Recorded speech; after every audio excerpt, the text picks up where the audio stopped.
dear learners of the course of Diploma course in Creative Writing in English. I am your lecturer, counselor friend Kiran Misra, and today I am going to talk about the DC3 course and your block that deals with short story writing. And today I will tell you how to create a setting and atmosphere in a narrative, which is one of the important essential elements of narrative writing, as I discussed before. Let's understand what is most important to a story, and that is the plot and structure, and how should one design it. The typical way in which a short story is designed is in 3 acts. Act 1 is the introduction. This is where you introduce your readers to your characters, you establish your story setting and the tone. Act 2, this is where the confrontation comes. In the middle part it falls, and the writer has a difficult task to keep the reader interested before reaching the conclusion of the story. The writer has to build the story up to its climax. Now the protagonist and his or her allies face some complications as they are moving along. Often things get worse for them and they need to find ways to tip the scale. And then comes Act 3, the resolution. What is it that your main character tries to do in the last act? He or she is actually doing something to tip the scale, face trials, solve problems. So as a writer, you have to build towards a satisfying conclusion here, that is living up to the promises that you made much earlier on in the story. And your plot is connected to your characters and setting, and what is concentric to them is the conflict. That is what triggers off the action in your characters, in the setting, and the plot moves forward with this. Now let us understand what is the setting of a story. The setting of a story is where and when the narrative takes place, which involves both the time period and the geographic region, as well as individual locations within that region, such as a character's house, his place of work, or his favorite coffee shop, or that tree where he used to like to sit under the shade. Setting serves as the backdrop to everything that happens in a story and often contributes significantly to its atmosphere. This is why you must have noticed romance novels are typically set in small, cozy towns, and horror stories in isolated, unnerving places like a Transylvanian castle or a cabin in the woods, you know, the dark, deep forest or a cave. And a setting can be so powerful, it may even feel like a character itself. Now, what are the 3 types of setting? First is a temporal setting, that is the time, the era in which the story takes place. Second is the environmental setting, the larger geographical area. And third, the individual setting, that's the specific place within that area. This is something we just discussed a little while ago. Now, the setting, that's the physical location of the story, can heavily inform and influence a story's mood. For example, typically, a story that is set during a sunny day with flowers blooming and the birds chirping will be predisposed to a happy or carefree mood, while a story set in a haunted house will be predisposed to a sense of tension or fear. And I hope you'll all agree with me over there. Now let's take, for example, the novel The Great Gatsby. To demonstrate the importance of a setting correctly, let's look at the settings that were used in this novel. The temporal setting, the American 1920s, right in the heart of the Jazz Age. The environmental setting, southeastern New York City and Long Island. Individual setting, the Gatsby Mansion, Tom and Daisy's mansion, Martel's apartment, and the Plaza Hotel, and more. Here, learners, if you have read this novel, try to think for a moment that it was set in the Jazz Age in the 1920s. Had it been set a decade later in the 1930s during the Great Depression, the novel would not have carried the same effect. Had it been set in any other city apart from New York, maybe it wouldn't have had the same kind of effect on the readers. So this is the importance of a setting. Another novel that I'd like to take is To Kill a Mockingbird by Harper Lee. The setting is in Macomb, Alabama. And this is a classic about American race relations in the 1930s. This takes place in a small town. Notice how the narrator, Scout, describes Macomb as a place that stifles him. It's humid and old-fashioned, and it establishes the era's status quo of oppression and suffering. This is the importance of a setting which would not have come across if this place was New York instead. So, dear learners, I would advise you that when you are writing your narrative, your story, please choose your setting wisely. Exactly where and when will your story take place? Take this time to nail down the details. And if it is contemporary, does that mean present day or 10 years ago? If it is in a certain country, which city and town? And if you have multiple settings, which is also very possible, how long will the characters spend in each place? Is this setting a real place? And if so, how much research will it require to convey in good faith? This is very, very important to establish the credibility and authenticity of your setting. And if it is merely based on a real place, how much overlap will there be? Otherwise, you have the option of a completely fantasy setting like you have in fairy tales.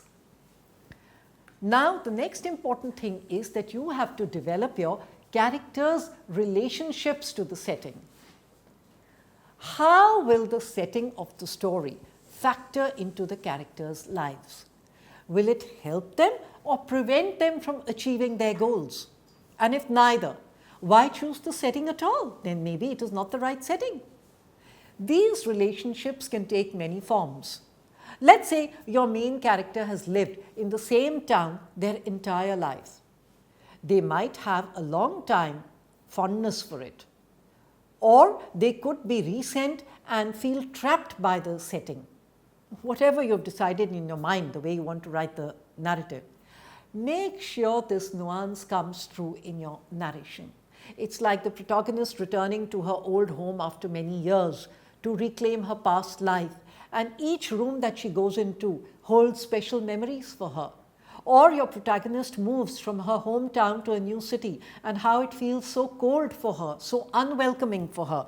These are very, very important elements in a narrative. Now, when you have established your setting, focus on what is unique. Not every element of your setting will be worth noting. So just pay attention to things that are really different and really fascinating. Every city has buildings, they've got sidewalks, but how are they different from every other city? If someone leans their head out of their window, what do they hear besides the traffic or the birds? Does the town square smell like bread from the local bakery or the pollution from a nearby factory? These are little nuances that you have to pay attention to and craft them well and weave them into your narrative. Now, start chalking down the details. What is the history of this area? What's the weather like in each season? What are the biggest landmarks of this setting? In what sort of homes do people live, at least the majority of them? Are they shanties? Are they ghettos? Are they condominiums? Are they mansions? How do people tend to get around? Do they drive? Do they walk? Are they traveling on horse, carriages? Why do people like or dislike visiting this place? And most importantly to each of these questions, how is this detail going to affect my characters in the story? This is something that you must keep primemost in your mind. Then please use the stream of consciousness style of writing, and that is using all your 5 senses. That is the sense of sight, the sense of smelling, the sense of taste, the sense of hearing, and the sense of touching, perception. As you describe each setting of your story, make sure you just don't talk about how it looks. Instead, talk about the smells that came, talk about the sounds you heard, talk about how certain things felt when you touched them, even taste you can talk about. Not in every description, but you shouldn't even rehash the settings that you've already described, but see where you can include it appropriately.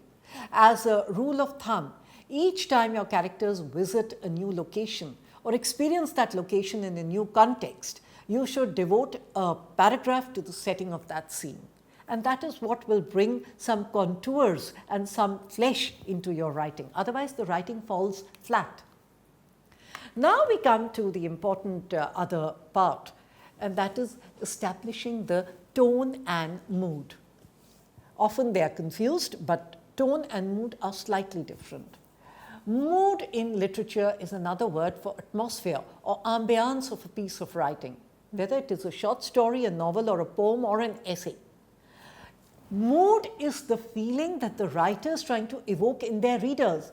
Does that writing have a calming effect, or does it raise their anxiety? Does it make them happy, or does it well up anger inside them? Usually short stories or poems have limited moods, since there's not a lot of space for writers to juggle with, with multiple different moods. But now to tell you the difference between mood and tone. They are often confused, that they are similar, but they convey different ideas. Mood, like I just said, refers to the emotions that the writer evokes in the readers. Okay? But that's not the attitude of the narrator who's telling the story. So, tone is the tone that the narrator has adopted to tell that narrative. The writer could be sounding very irritated, could be sounding very grumbling and complaining while telling his story, and that could actually amuse the readers. Or the tone of the author could be very servile, subservient, very docile, humble, very obsequious. That could actually evoke sympathy in the readers or even anger in the readers. So that's the tone of the author. Let's look at some lines that we have taken from literature and see how a mood is painted. The Telltale Heart by Edgar Allan Poe. The lines: true, nervous, very, very dreadfully nervous I had been and am. But why will you say that I'm mad? The Pickwick Papers by Charles Dickens. The river, reflecting the clear blue of the sky, glistened and sparkled as it flowed noiselessly on. Look at the difference in the moods of these two lines. Look at these lines from The Highwayman by Alfred Moyes. The moon was a ghostly galleon tossed upon cloudy seas. The road was a ribbon of moonlight over the purple moor. And the highwayman came riding, riding, riding. The highwayman came riding up to the old inn door. Here the tension builds up, excitement builds up. So, though tone and mood can be easily mistaken for another, but they are different. While mood has to do with the feelings, like I said before, evoked in the reader, tone has got nothing to do with the reader and everything to do with the point of view of the character, either first person or third person. In short, tone is the narrator's attitude towards the events taking place.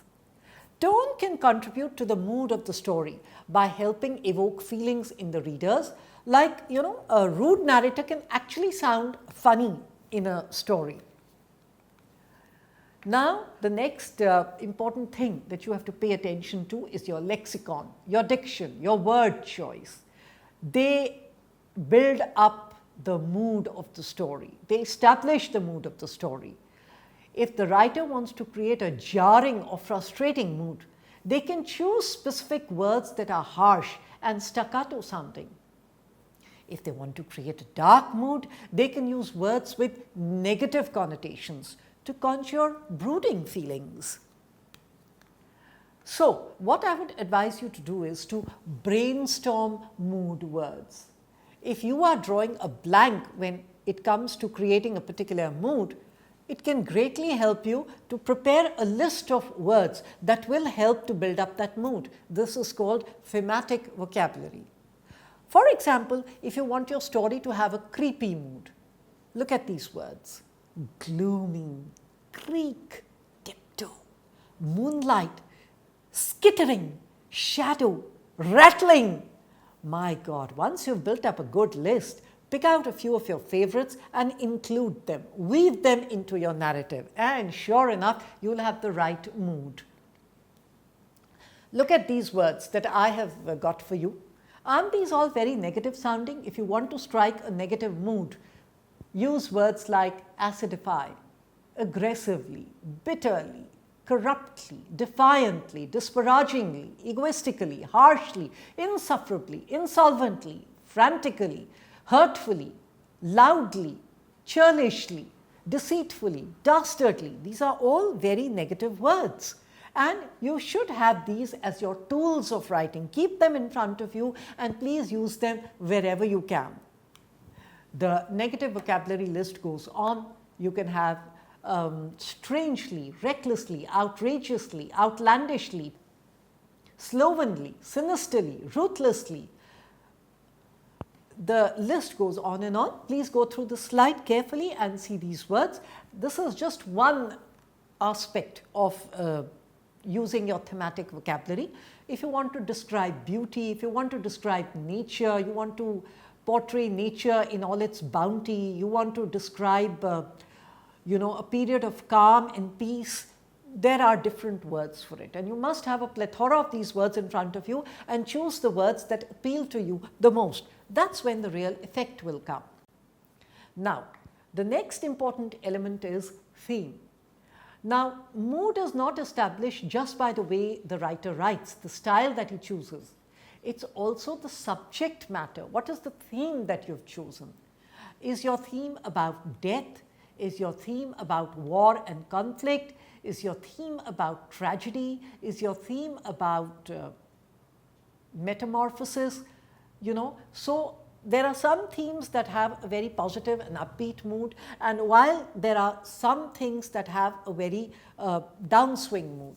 Now, if you constantly have mentioned in your story a lot of celebrations and festivities, that means the theme that you're evoking is something of celebration, something positive. But throughout your story you talk about loss, death, war, then it is a theme that is about sadness. These are things you must carefully think over much before you start crafting your piece. Then another beautiful style that you must try to adopt in your storytelling is learning how to subvert the expectations of a reader. It's very easy to go with the expected mood of your stories. For example, it's a story that you've chosen about a wedding. It will have a light-hearted, celebratory mood, and it all ends well where they get married to each other and live happily ever after. But then maybe that's not the right choice.